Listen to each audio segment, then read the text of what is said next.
What's up, dribblers at mga shooters? Kamusta? Kamusta po kayo? Masaya si Coach Chito Pictolero nang manalo ang Magnolia sa San Miguel Beermen at ito ang kanyang mga nasabi patungkol dyan. Dalawang Rookie of the Year para kay RJ Abarientos at ito naman ang sinabi ng kanyang tito na si Johnny the Flying A Abarientos. Tara, sama-sama po nating pag-usapan talakayin yan sa bidyong ito. Matapos po akong maglambing sa inyo ng isang like, share, comment down below and don't forget to subscribe and hit that notification bell button para lagi po tayong updated sa ating pong mga video at lahat po ng ating shoutout na sa dulong bahagi lang po ng bidyong ito. Paglalambing lang po natin yan kung nagugustuhan nyo ang ating pong video. Hirap manalo ang Magnolia sa sister team nilang San Miguel Beermen. Kaya naman malaking panalo para sa kanila ang kanilang naitala last Wednesday bago mag Holy Week break. Isang overtime win ang naitala ng Magnolia 98-95 sa pagpapatuloy ng 49 season ng PBA All Filipino Cup at pinutol ng Magnolia ang kanilang apat na sunod na pagkatalo sa San Miguel Beermen. Kasama na nga po dyan ang dalawang huling laro last 2023 PBA Commissioner's Cup Final Series. Prior to that game, mga shooters, no, last Wednesday, 6 na laro pa, natalo din ang Magnolia sa San Miguel Beermen. 8 laban nila.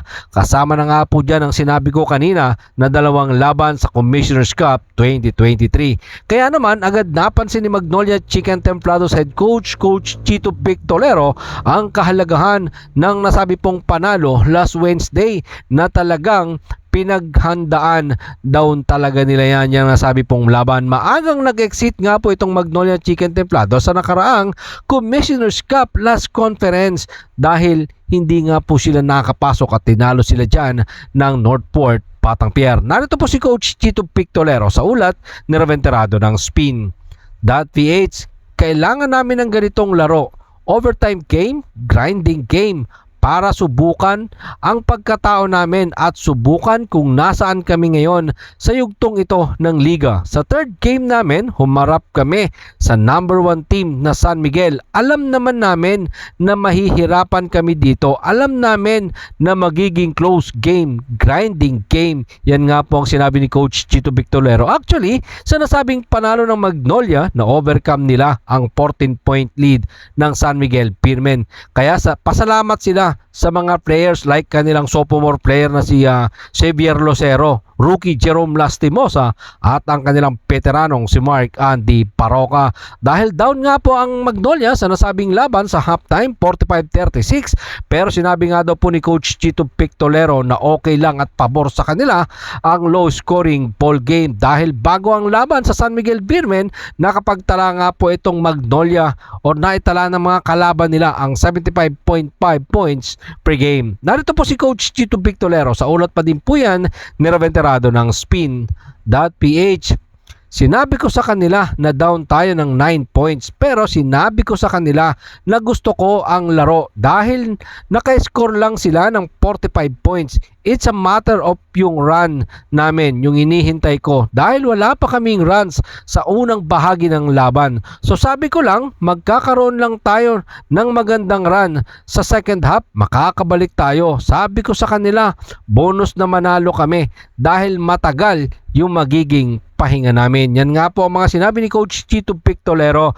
This coming Saturday, sa susunod na laban po nila, ito pong out of town game, laban sa Phoenix Fuel Master na gaganapin nga po dyan sa Zamboanga City Coliseum April 26, 7:30 p.m. Ang Fuel Master ay galing din sa isang malaking panalo laban sa defending champion na Meralco Bolts. Let's see kung magtutuloy-tuloy nga ba ang panalo ng Magnolia dahil alam na natin itong Magnolia, mga shooters, laging nakadikit sa kanila ang sinasabing Intro Boys. Yan ang titingnan natin kung magtutuloy-tuloy yung magandang performance ng Magnolia Chicken Templados. At ito, malaki nga po ang chance ni Barangay Ginebra San Miguel point guard RJ Abarientos na makuha ang Rookie of the Year dito sa PBA. Kung sakali nga po makuha niya yan, ito ang kanyang ikalawang Rookie of the Year sa kanyang basketball career na wala pang nakakagawa dahil ang number 3 overall pick ng Barangay Ginebra San Miguel sa PBA 49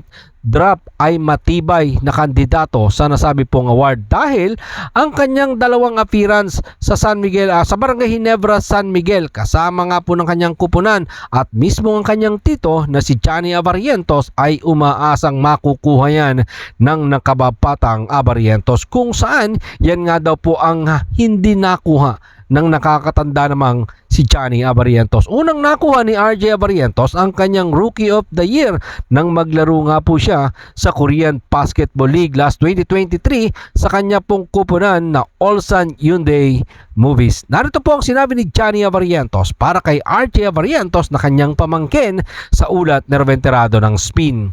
.ph, God willing, sana mabigyan siya ng chance kasi ako, yun ang regret ko. Yun yung award na hindi ko nakuha, na hoping ako, pero ganun talaga, hindi lahat ibibigay ng Lord. Kung makukuha niya yon, definitely good for us kasi nakapag Rookie of the Year na siya sa KBL. Why not? God willing, sana makuha niya. Yan nga po ang sinabi ng 1996 PBA MVP na si Johnny Abarientos na kasalukuyang assistant coach ng Magnolia Chicken Templados. Kung titingnan natin ang naging performance ni RJ Abarientos sa Barangay Ginebra San Miguel, meron nga po siyang mga average na 13.4 points per game, 2.8 rebound per game, 4.3 assists per game. Yan nga po ang average ng 25 years old rookie na si RJ Abarientos. Kasi yung mga nakasabayan niya like Justin Baltazar, ikalawang conference pa lang itong All-Filipino.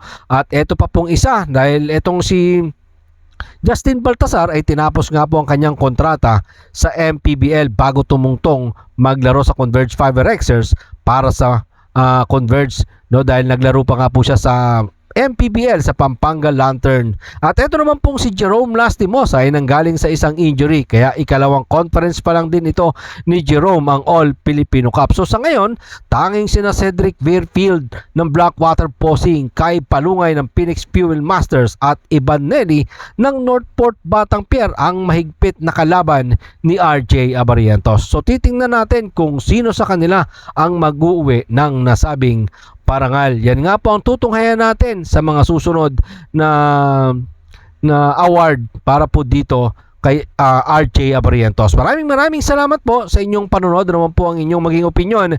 Diyan po natin yan pag-usapan sa comment section. Ingat and God bless everyone. Adjourn, pero katulad po ng ating nakagawian, shoutout po kina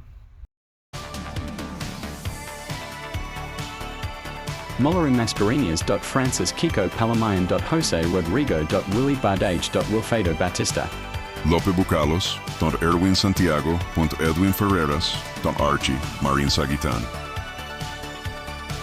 Levino Briones Jeremie L. de Guzman. Blue Cut Revalo Hoffel, Lisa Maloy.